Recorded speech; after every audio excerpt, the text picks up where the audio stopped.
Hello friends. आज हम लोग बातचीत करेंगे मार्केट पार्टिसिपेंट्स के बारे में।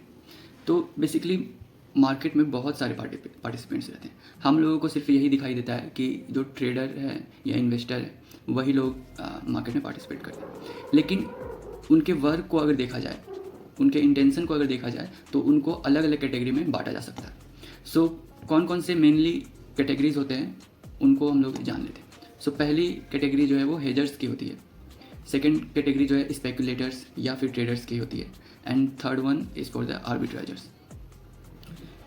तो हर एक के बारे में डीपली बात करेंगे कि वो एक्चुअल में मार्केट में क्या किस तरीके से प्रॉफिट जनरेट करते हैं या फिर लॉसेस को कवर करते हैं। तो पहले तो हेजर्स के बारे में बातचीत कर लेते हैं कि हेजर्स क्या होते हैं। तो हेजर्स बेसिकली अपने लॉसेस को कम करते हैं या फिर लॉसेस को रिड्यूस करते हैं। किस तरीके के लॉसेस से?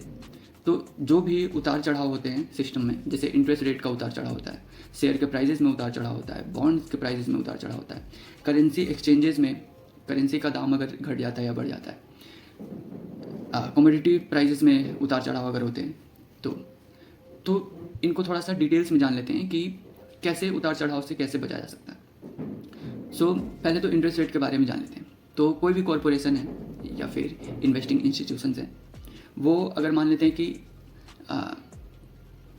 लोन लेते हैं 10% पे या फिर उससे कम में, तो वो चाहेंगे कि मेरा जो लोन पूरा ख़त्म हो वो उतने के ही इंटरेस्ट रेट से ख़त्म हो। वो अपने इंटरेस्ट रेट को बढ़ने देना नहीं चाहेंगे। तो वहाँ पे क्या होता है, एक स्वैप एग्रीमेंट होता है। स्वैप के बारे में मैंने पहले डिस्कस कर चुका हूँ। तो स्वैप एग्रीमेंट होता है जिससे कि आप वो 10% का इंटरेस्ट रेट है तो आप पूरे लोन में 10% का इंटरेस्ट रेट ही चुकाएंगे। अगर फ्यूचर में अगर मान लेते हैं कि 10% का इंटरेस्ट रेट बढ़ जाता है, 12% हो जाता है, तो ऑब्वियस है कि उनको वहाँ पे लॉसेस लेने पड़ेंगे। तो उस लॉसेस को रिड्यूस करने के लिए वो लोग एक कॉन्ट्रैक्ट करते हैं, स्वैप कॉन्ट्रैक्ट, जिसमें सीधे सीधे रहता है कि आप 10% का से लोन चुका रहे हैं तो वो पूरे टर्म में आप 10% के टाइप से ही वो लोन को चुकाएंगे।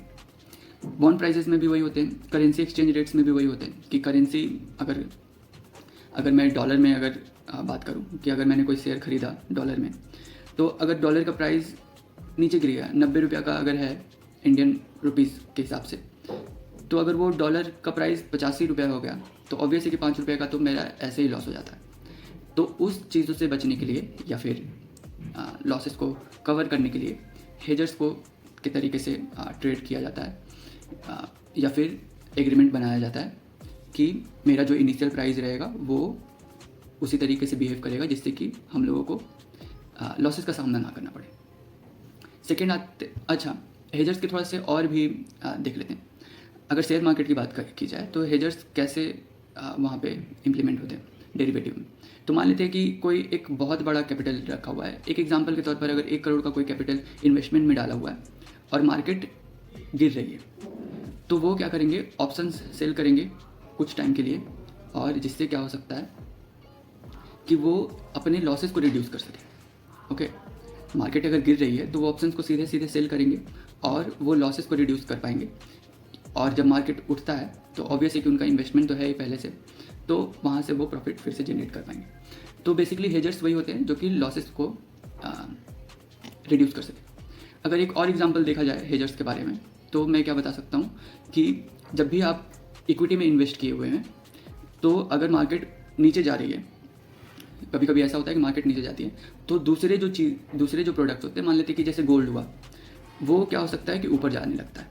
जो इन्वेस्टर्स हैं वो इक्विटी से पैसे उठा के गोल्ड में डालना स्टार्ट करते हैं। तो गोल्ड जो है एक तरीके का हेज का काम कर सकता है। तो हेजर्स यानी अपने पैसे को रिड्यूस कर सके, लॉसेस को रिड्यूस कर सके। अच्छा, हेजर्स की बहुत ज़्यादा बात हो चुकी है। नाउ ट्रेडर्स के बारे में बातचीत करते हैं। ट्रेडर्स क्या होते हैं? ट्रेडर्स सीधे सीधे मार्केट में जो भी मूवमेंट है उसके प्रेडिक्शन करते हैं। अगर 10 रुपया का शेयर का वैल्यू है, शेयर्स 12 रुपीज़ में गए, वहाँ से वो प्रॉफिट बुक करते हैं 2 रुपये का।